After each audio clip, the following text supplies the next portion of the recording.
Hey and welcome back everybody to the final episode of Let's Play 007 Nightfire with your host as always, Mah-Dry-Bread.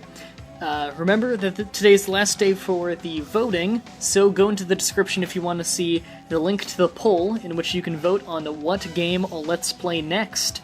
Till then, we're doing the final stage and I'll be announcing the special plans I have at the end of this video.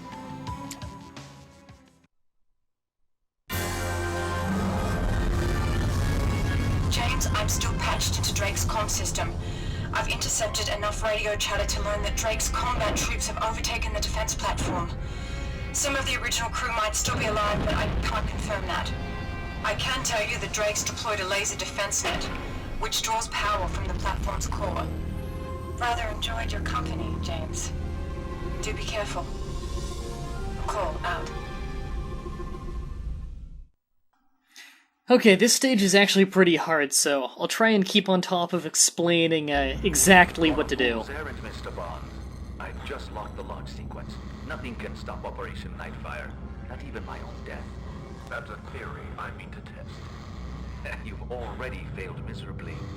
But tinker with my missiles if you must. Make a splendid target for my laser cannons. James, the missiles. You won't be able to disarm the warheads in time. Your only hope is to sabotage the launch system in some way. You'll have to disable them manually. Each launch gantry has a lead coupling you can mount with your laser. Alright, now, mistake people usually make. Persistence and failure. There are NATO launch sites on Earth which could challenge the arsenal on my island. Those bases will be incinerated. By turning these defensive missiles into massively offensive ones. Okay, game.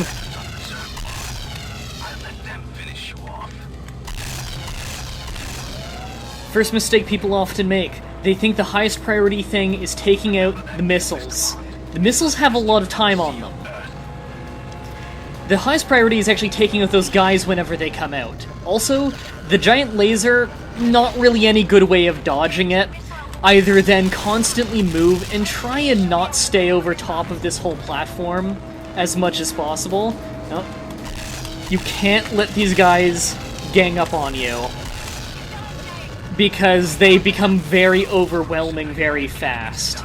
So try not to stay too close to the surface of that thing, just because that's where the rebounding laser thing hits. It's an overcharge blast.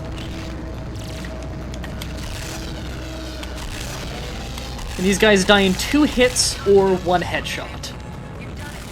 Sometimes the missiles will look like they've launched, but in reality they've just broken off. Those would be ones that you've already broken the coupling on. And remember, you can't shoot it until that thing is open. Oh god. Gun's overheating. There we go. Oh, no, did that one launch?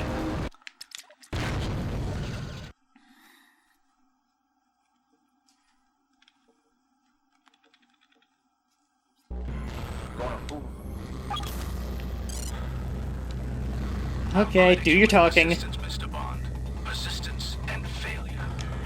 There are NATO launch sites on Earth which could challenge the arsenal on my island. Those bases will be incinerated.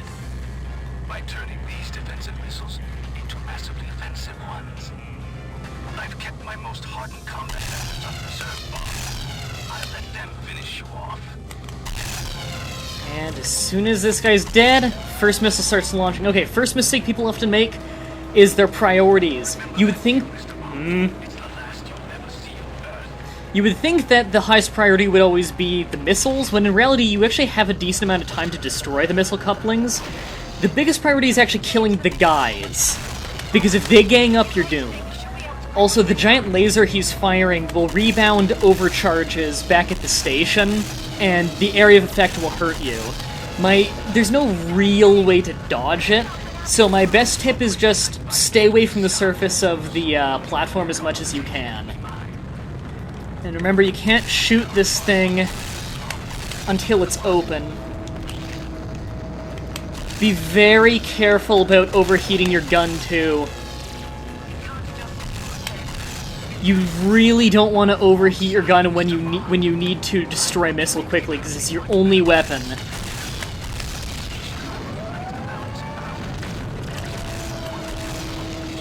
So although these guys are your top priority most of the time, sometimes you do need to make a tough decision.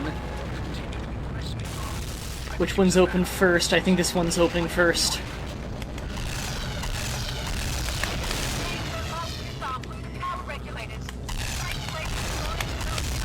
Okay. I think he fires the last 3 all at the same time.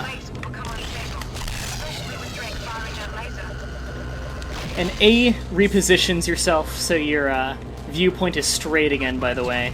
We're actually doing very well this time. So the last 3 all go at once. So being kind of in the middle here where you can see all of them is a good idea.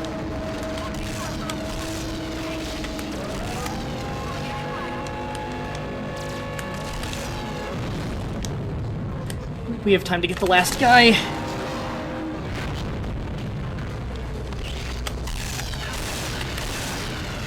Okay, we gotta really move fast here.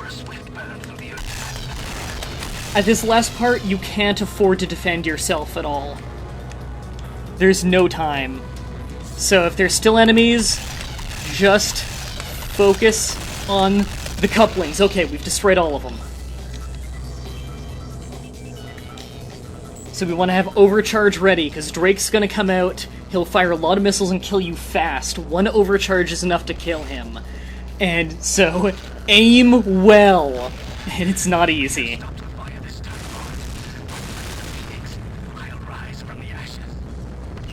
Oh god, my heart is actually beating out of my chest. I don't want to have to do this multiple times.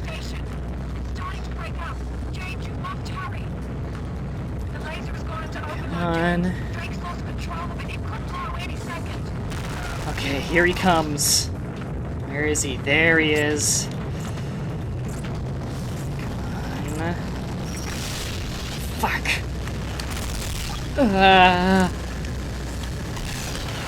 You can also kill him with normal lasers.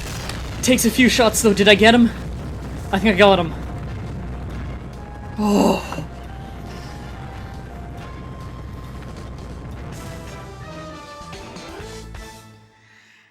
I did it!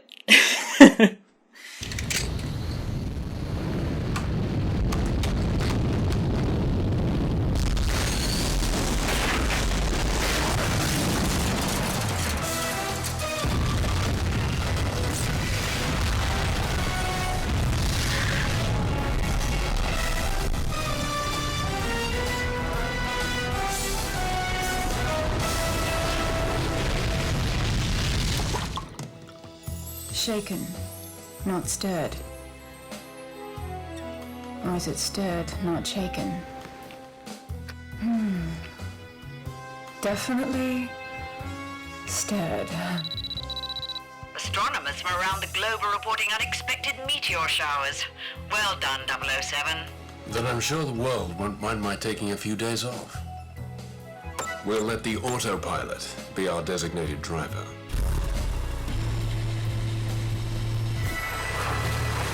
Oh, James.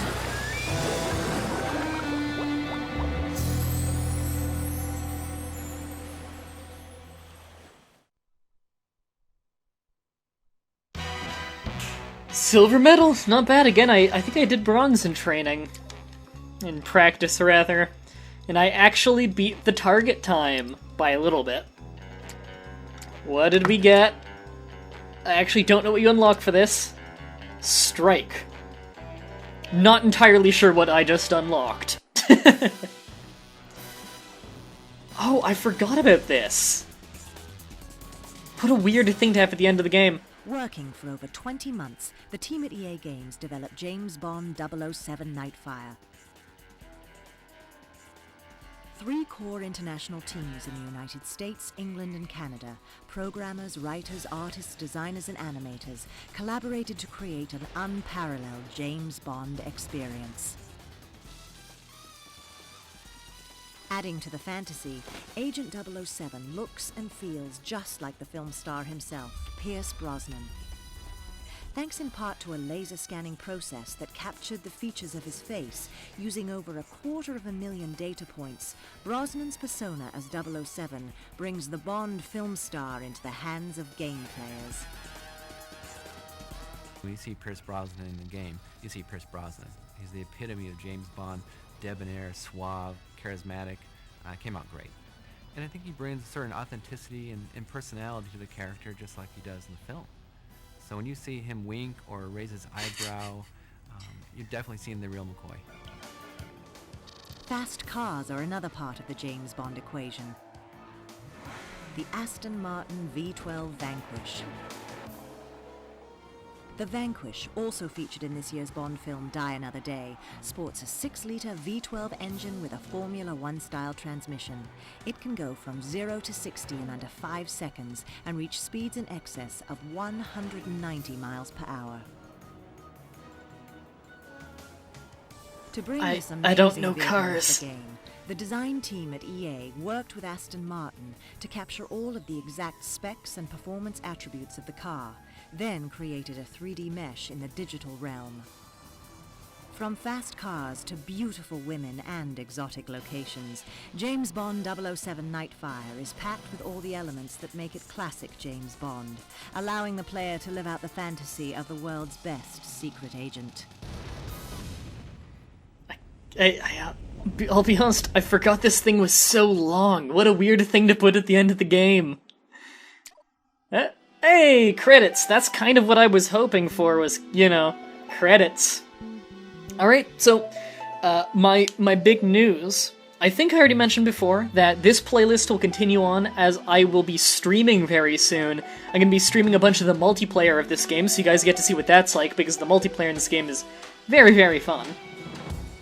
I'm also going to be, doing a stream playthrough of the PC version of this game soon, and that'll be in its own playlist that'll be linked in this video as well as the first video of this Let's Play.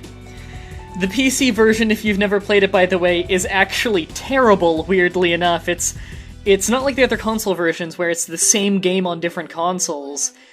It's got the same general levels, kind of, redesigned. It's got the same music and voice clips, but redone cutscenes, redone stages. I think it's got some new stages. Controls...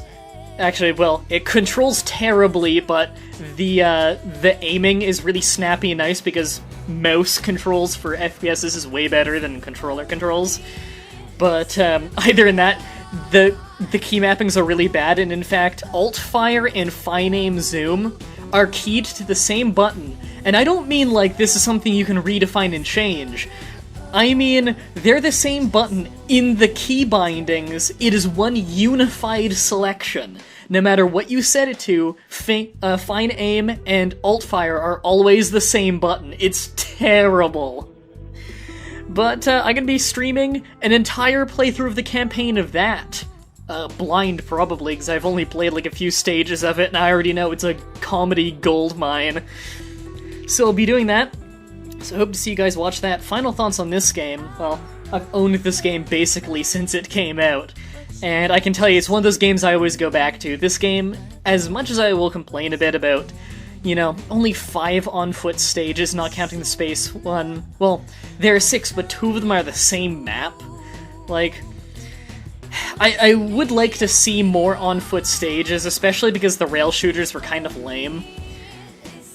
However, overall it was a really fun game. It's a hell of a lot better than Agent Under Fire, which, again, good idea, really poor execution. This one felt more James Bondy, Like, it felt more like a Bond movie. And I can tell you right now that this credit sequence goes on for a goddamn eternity. Because when I beat this game on this file in my practice run before the Let's Play, I left the credit sequence on, I, had a shower and ate a sandwich and came back, and it was still going.